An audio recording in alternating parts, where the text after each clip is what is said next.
ओम शांति। आज दिनांक 4 मई 2022।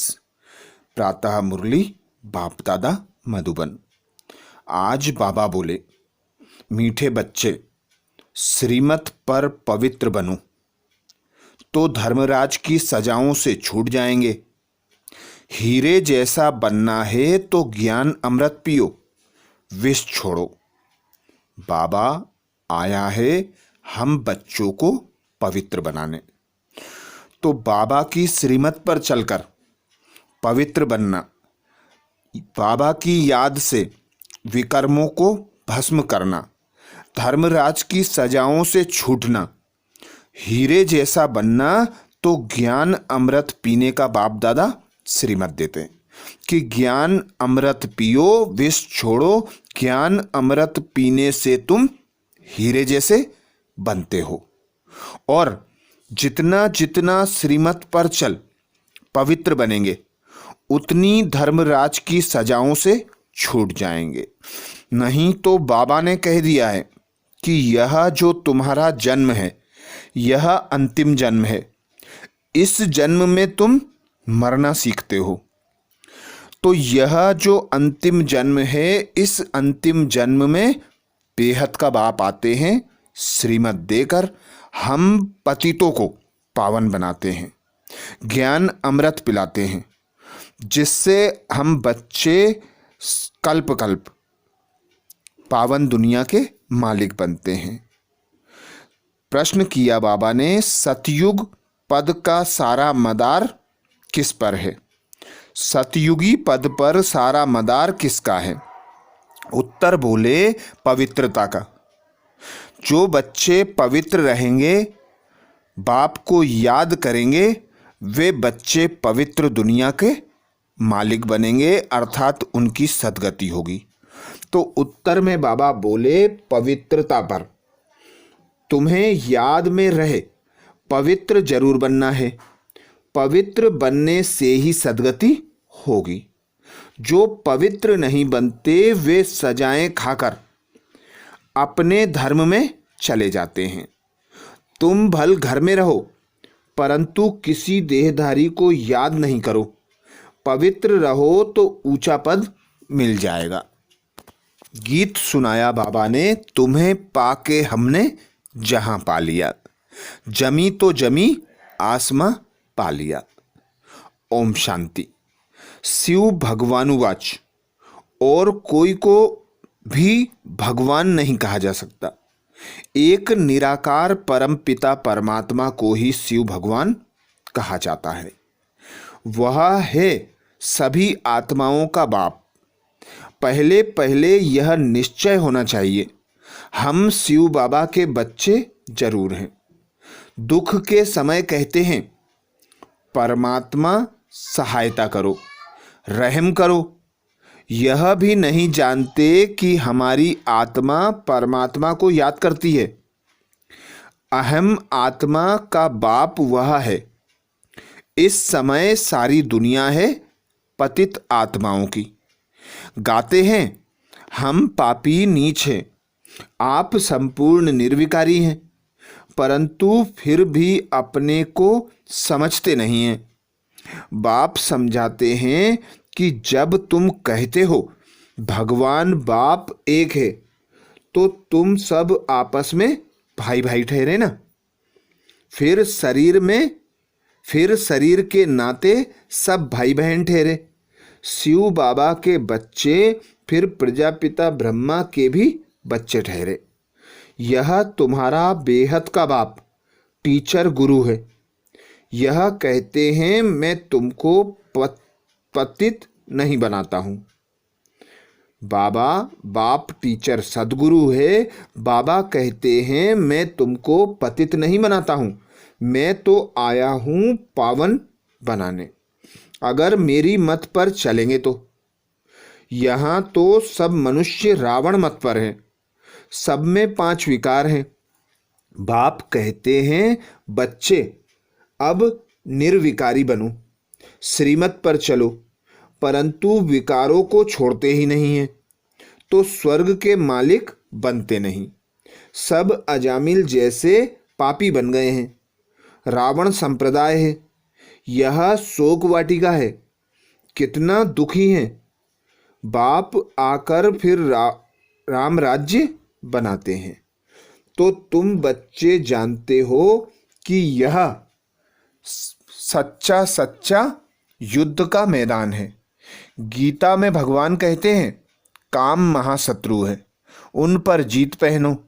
सो तो पहनते नहीं हैं। अभी बाप बैठ समझाते हैं, तुम्हारी आत्मा इन आर्गन्स द्वारा सुनती है, फिर सुनाती है, एक्ट आत्मा करती है।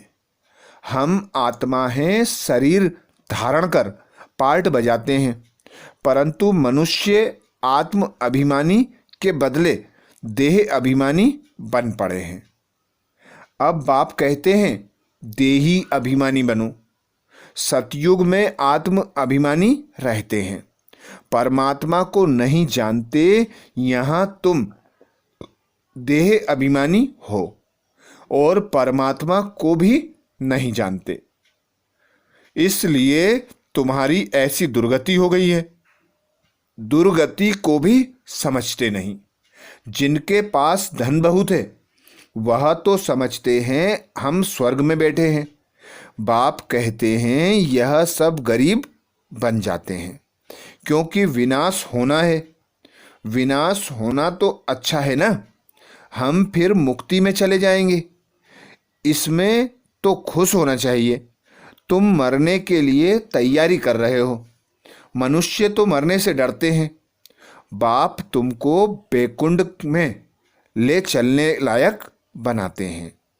बाप तुमको बैकुंठ ले चलने के लिए लायक बनाते हैं। पतित तो पतित दुनिया में ही जन्म लेते रहते हैं, स्वर्गवासी कोई भी नहीं होते। मूल बात बाबा कहते हैं पवित्र बनो। पवित्र बनने बिगर पवित्र दुनिया में चल नहीं सकेंगे। पवित्रता पर ही अबलाओं पर मार पड़ती है। विष को अमृत समझते हैं। बाप कहते हैं ज्ञान अमृत से तुमको हीरे जैसा बनाता हूं, फिर तुम विष खाकर कौड़ी जैसे क्यों बनते हो? आधा कल्प तुमने विष खाया, अब मेरी आज्ञा मानो, नहीं तो धर्मराज के डंडे खाने पड़ेंगे। लौकिक बाप भी कहते हैं बच्चे ऐसा काम नहीं करो जो कुल का नाम बदनाम हो। बेहद का बाप कहते हैं श्रीमत पर चलो, पवित्र बनो। अगर काम चिता पर बैठे तो तुम्हारा मुंह काला तो है और ही काला हो जाएगा। अगर काम चिता पर बैठे तो तुम्हारा मुंह काला तो है और ही काला हो जाएगा।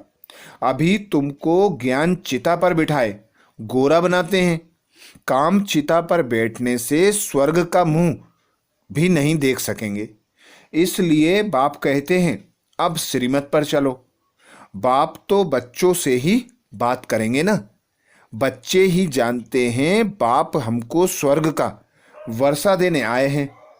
कलयुग अब पूरा होना है। जो बाप की श्रीमत पर चलेंगे उनकी ही सद्गति होगी।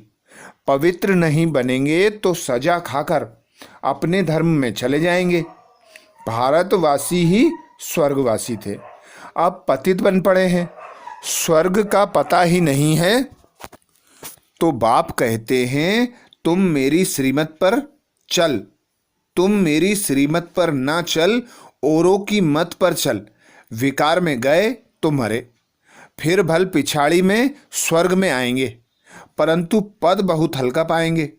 अभी जो साहूकार हैं वह गरीब बन जाते हैं, जो यहाँ गरीब हैं वह साहूकार बनेंगे। बाप गरीब निवाज है। सारा मदार है पवित्रता पर। बाप के साथ योग लगाने से तुम पावन बनेंगे। बाप बच्चों को समझाते हैं मैं तुमको राजयोग सिखाता हूँ। मैं घर बार नहीं छुड़ाता। भल घर में रहो परंतु विकार में मत जाओ और कोई भी देहदारी को याद नहीं करो। इस समय सब पतित हैं। सतयुग में पावन देवता थे, इस समय वह भी पतित बन पड़े हैं। पुनः सतयुग में सब पावन देवता थे। इस समय वह भी पतित बन पड़े हैं। पुनर्जन्म लेते लेते अब अंतिम जन्म हो गया है। तुम सब पार्वतियां हो। तुमको अब अमरनाथ बाप अमर कथा सुना रहे हैं, अमरपुरी का मालिक बनाने। तो अब अमरनाथ बाप को याद करो। याद से ही तुम्हारे विकर्म विनाश होंगे। बाकी शिव शंकर व पार्वती कोई पहाड़ों पर नहीं बैठे हैं। यह सब भक्ति मार्ग के धक्के हैं। आधा कल्प तुम धक्के खाए, आधा कल्प तुम धक्के खाए हैं। अब बाबा कहते हैं मैं तुमको स्वर्ग में ले जाऊंगा। सतयुग में सुख ही सुख है, ना धक्के खाते ना गिरते। मुख्य बात है ही पवित्र रहने की। यहाँ सब बहुत अत्याचार करते हैं तो पाप का घड़ा भर जाता है और विनाश होता है। अब एक जन्म पवित्र बनो तो पवित्र दुनिया के मालिक बन जाएंगे। अब जो श्रीमत पर चले, अगर कल्प पहले श्रीमत पर नहीं चले तो अभी भी नहीं चलेंगे, ना पद पाएंगे। एक बाप के तुम बच्चे हो, तुम तो आपस में भाई बहन ठहरे, परंतु बाप का बनकर अगर गिरे तो और भी रसातल में चले जाएंगे और ही पाप आत्मा बन जाएंगे। यह है ईश्वरीय गवर्नमेंट। अगर मेरी मत पर पवित्र नहीं बने तो धर्मराज द्वारा बहुत कड़ी सजाएं खानी पड़ेंगी। जन्म जन्मांतर के जो पाप किए हैं उन सबकी सजाएं खाकर हिसाब किताब चुकतू करना होगा। या तो योग बल से विकर्मों को भस्म करो या बहुत कड़ी सजाएं खानी पड़ेंगी। कितने ढेर ब्रह्मा कुमार कुमारियां हैं, सब पवित्र रहते हैं, भारत को स्वर्ग बनाते हैं। तुम हो शिव शक्ति पांडव सेना, गोप गोपियां, इनमें दोनों आ जाते हैं। भगवान तुमको पढ़ाते हैं। लक्ष्मी नारायण को भगवती भगवान कहते हैं। उन्हों को जरूर भगवान ने ही वर्षा दिया होगा। भगवान ही आकर तुमको देवता बनाते हैं। सतयुग में यथा राजा रानी तथा प्रजा रहते हैं, सब श्रेष्ठाचारी थे। अब रावण राज्य है। अगर राम राज्य में चलना है तो पवित्र बनो और राम की मत पर चलो। रावण की मत से तो तुम्हारी दुर्गति होती है। गाया हुआ भी है, किनकी दबी रहेगी धूल में, किनकी राजा खाए, किनकी चोर उड़ा ले जाए, किनकी आग जलाए। सफल उन्हीं की हो जो धनी अर्थ लगाए। तो सोना आदि जमीन में दीवारों में छिपाते हैं। अचानक मरेंगे तो सब कुछ वहाँ ही रह जाएगा। विनाश तो होना ही है। अर्थक्वेक आदि सब जब होती हैं तो चोर लोग भी बहुत निकल पड़ते हैं। अब धनी बाप आया है तुमको अपना बनाकर विश्व का मालिक बनाने। आजकल वानप्रस्थ अवस्था में भी विकार विगर रह नहीं सकते, बिल्कुल ही तमो प्रधान हो गए हैं। बाप को पहचानते ही नहीं। बाप कहते हैं मैं पवित्र बनाने आया हूँ। अगर विकार में जाएंगे तो कड़ी सजा खानी पड़ेगी। मैं पवित्र बनाए पवित्र दुनिया में पवित्र दुनिया स्थापन करने आया हूँ। तुम फिर पवित्र बन विघ्न डालते हो, स्वर्ग की रचना करने में बाधा डालते हो, तो बहुत कड़ी सजाएं खानी पड़ेगी। मैं आया हूँ तुमको स्वर्गवासी बनाने के लिए। अगर विकार नहीं छोड़ेंगे तो धर्मराज द्वारा बहुत मारे जाएंगे, बहुत त्राही त्राही करनी पड़ेगी। यह इंद्र सभा है, कहानी है ना। वहाँ ज्ञान परियां थीं, किसी पतित को ले आई तो उनका वाइब्रेशन आता था। यहाँ सभा में किसी पतित को नहीं बिठाया जाता। पवित्रता की प्रतिज्ञा करने बिगर बिठाया नहीं जाता, नहीं तो फिर ले आने वाले पर दोष पड़ जाता है। बाप तो जानते हैं फिर भी ले आते हैं तो शिक्षा दी जाती है। शिव बाबा को याद करने से आत्मा शुद्ध हो जाती है, वायुमंडल में साइलेंस हो जाती है। बाप ही बैठ परिचय देते हैं, मैं तुम्हारा बाप हूँ। 5000 वर्ष पहले मुआफिक तुमको मनुष्य से देवता बनाने आया हूँ। बेहद के बाप से बेहद के सुख का वर्षा लेना है। अच्छा, मीठे मीठे सिकिलदे बच्चों प्रति माता पिता बाप दादा का याद प्यार और गुड मॉर्निंग। रूहानी बाप की रूहानी बच्चों को नमस्ते। हम सब रूहानी बच्चों की रूहानी बाप दादा को याद प्यार गुड मॉर्निंग और नमस्ते। धारणा के लिए मुख्य सार में बाबा बोले, पहली पॉइंट, योग बल द्वारा विकर्मों के सब हिसाब किताब चुकतू कर आत्मा को शुद्ध और वायुमंडल को शांत बनाना है। योग बल द्वारा विकर्मों के सब हिसाब किताब चुकतू कर आत्मा को शुद्ध और वायुमंडल को शांत बनाना है। दूसरा पॉइंट बाबा बोले, बाप की श्रीमत पर संपूर्ण पावन बनने की प्रतिज्ञा करनी है। विकारों के वश होकर स्वर्ग की रचना में विघ्न नहीं बनना है। बाप की श्रीमत पर संपूर्ण पावन बनने की प्रतिज्ञा करनी है। विकारों के वश हो स्वर्ग की रचना में विघ्न रूप नहीं बनना है। वरदान दिया बाबा ने। वरदान में बाबा बोले, मन बुद्धि की स्वतंत्रता द्वारा यथार्थ निर्णय करने वाले सफलता संपन्न भव। मन बुद्धि की स्वच्छता द्वारा यथार्थ निर्णय करने वाले सफलता संपन्न भव। डिटेल में बाबा बोले, किसी भी कार्य में सफलता तब प्राप्त होती है जब समय पर बुद्धि यथार्थ निर्णय देती है, लेकिन निर्णय शक्ति का काम तब करती है जब मन बुद्धि स्वच्छ हो, कोई भी किचड़ा ना हो। इसलिए योग अग्नि द्वारा किचड़े को खत्म कर बुद्धि को स्वच्छ बनाओ। किसी भी प्रकार की कमजोरी यह गंदगी है। जरा सा व्यर्थ संकल्प भी किचड़ा है। जब यह किचड़ा समाप्त हो तब बेफिक्र रहेंगे और स्वच्छ बुद्धि होने से हर कार्य में सफलता प्राप्त होगी। स्लोगन में बाबा बोले, सदा श्रेष्ठ और शुद्ध संकल्प इमर्ज रहे तो व्यर्थ स्वतः मर्ज हो जाएंगे। सदा श्रेष्ठ और शुद्ध संकल्प इमर्ज रहे तो व्यर्थ स्वतः मर्ज हो जाएगा। आज बाबा ने महावाक्य में मातेश्वरी जी के अनमोल महावाक्य रखे, जिसमें मातेश्वरी जी बोली, इस कलयुगी संसार को असार संसार क्यों कहते हो? इस कलयुगी संसार को असार संसार क्यों कहते हैं? क्योंकि इस दुनिया में कोई सार नहीं है। माना कोई भी वस्तु में वह ताकत अथवा सुख शांति पवित्रता नहीं है।